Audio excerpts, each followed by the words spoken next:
Yes, us from Thessaloniki. We're here in Greece's self-proclaimed food capital, and we are so excited to eat all the delicious things here. And if you're new here, we're Alex? Mehmet and Bantis down here, and we travel the world looking for the best food spots as well as most dog-friendly places. Let's go eat. We came to Thessaloniki for one main thing, the food, and boy did we eat well here.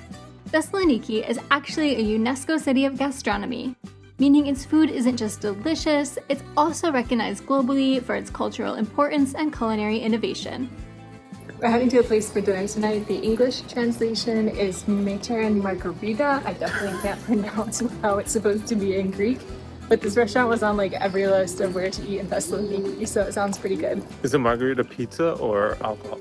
Neither. I just think it's the translation. All right, let's see.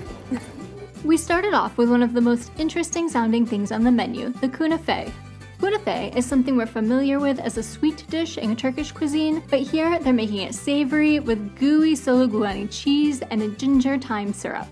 The outside is made from shredded phyllo dough, so you get this melty, crispy, savory, sweet, tangy combination that was so creative and so delicious. Another one of the iconic dishes here is the blowtorched fish of the day. The blowtorching gave this fish perfectly crispy skin while keeping it tender and juicy inside. Served with fried cal and a cream made from cod roe, it was bursting with umami flavor. This was an incredible plate.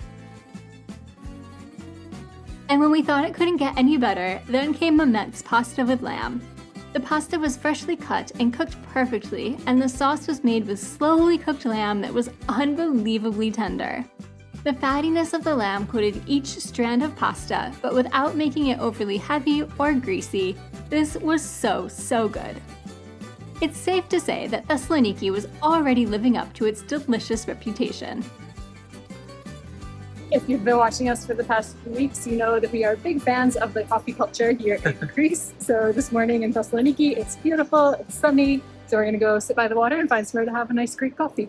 Let's go get some caffeine. Thessaloniki must love its coffee because it seems like there is at least one coffee shop on every block. Since we wanted to enjoy the beautiful weather, we opted for the waterfront terrace at Thermaikos, a very cool-looking spot with great coffees. It's perfect for people watching, but we will say that these were probably the most expensive coffees we had anywhere in Greece. All right, that was some great coffee. Now we're gonna go get some food. It is super hot here. It is 35 degrees Celsius, which is 95 degrees Fahrenheit. So we wanna find a spot that has some shade. We stopped at the Great Greek in the middle of bustling Aristotle Square. Mehmet went with a brunch dish of eggs and peppers on some nice bread with the crispiest potatoes on top, almost fried like potato chips. I skipped right past brunch and got a chicken souvlaki kebab. The chicken was juicy and tender, and it had been grilled, giving it a light smokiness, topped with a really delicious creamy lemony sauce. We needed some time to digest, so we took a stroll along the seafront promenade to check out one of Thessaloniki's most iconic landmarks, the White Tower. It's a symbol of the city's long, complex history. It was built in the 15th century and served as a watchtower, a prison, and an execution site before being literally whitewashed in the 19th century and now houses a museum of Thessaloniki's history. So we just went to the White Tower. It looks much bigger in person than it does on YouTube. One thing to keep in mind when you do visit the White Tower is that there's a lot of those bracelet scams that you see online and like in Rome and those types of places where they give you a bracelet and say it's free, but then they charge you for it, or someone steals your wallet while you're distracted. So keep that in mind if you do visit the White Tower. Speaking of this city's history, it's also an important city in Turkish culture, as it was the birthplace of Mustafa Kemal Ataturk. Today, his former home, which is attached to the Turkish consulate building, is a museum where you can learn more about this influential leader. And when you're walking around the area along the street in front of the consulate and the museum, you might just wonder if you accidentally wandered across the border into Turkey. This street has lots of shops and restaurants selling Turkish goods and classic dishes. We couldn't help but stop for a nice Turkish tea. Thessaloniki has been part of a lot of different empires and civilization. It was under the Byzantines, the Romans, the Ottomans, so there's a lot of different food that has like kind of become part of this city throughout I guess, the centuries. Now we're gonna go to a place that has kind of a mix of like Turkish, Greek, Lebanese type food. It sounds really good. Yeah, I'm very excited about this one. Feyrouz is a spot with a menu full of Levantine street foods, including salads, soups, and flatbreads. Everything on the menu was tempting, but we definitely couldn't resist the sucuk pide. This fluffy, homemade dough was stuffed with cheese and beef sausage and cooked until everything was oozing and bubbling hot. Yeah. It's so good. We also loved the lahmacun, which is almost like a little flatbread pizza topped with fresh vegetables and creamy yogurt, as well as a fresh salad filled with herbs and nicely spiced bulgur. In addition to all the great food, Thessaloniki also had an energetic, young vibe that we were really enjoying, and things got even better the next day. Let's go get some Bougatsa. We love Bougatsa, and Thessaloniki is supposed to have the best Bougatsa in all of Greece. We headed to a place called Bantis, a local favorite. Our Bougatsa was so crispy on the outside, covered in sugar and cinnamon, and so creamy and delicious inside. This is a must-try when you visit Thessaloniki. We just got some Bougatsa. It was so good. I think it was the best Bougatsa I think I've ever had. And the man that was working there speaks perfect English, and he was so nice. And he welcomed us to Greece. He was so friendly. This is a little bit out of the way from like near the water, but it is well worth the walk. It's probably like a 30-minute walk. And there's some ancient walls here, so you can actually see that when you walk up here. So highly recommend this place.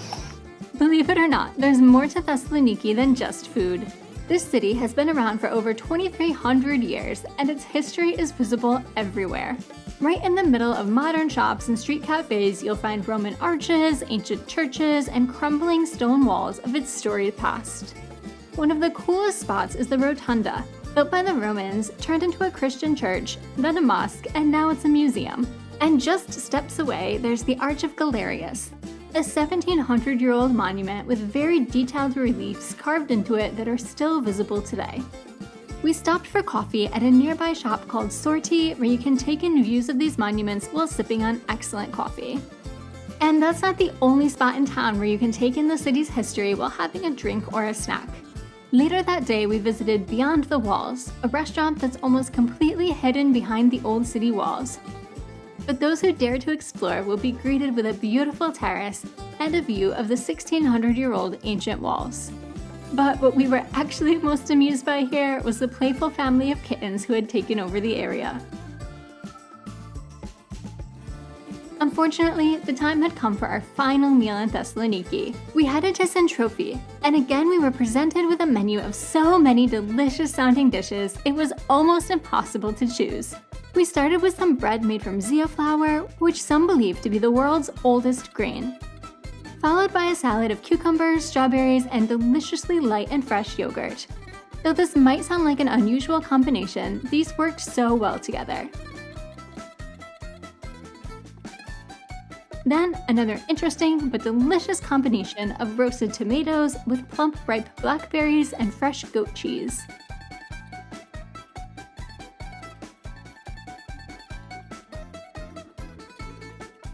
And finally, the best dish of our entire trip, a huge bowl of homemade pasta cooked with veal and topped with creamy, tangy goat cheese. It's honestly hard to describe how good this was. It was meaty, yet not too heavy, creamy, comforting, and amazingly flavorful. Honestly, I'm drooling just thinking about it again.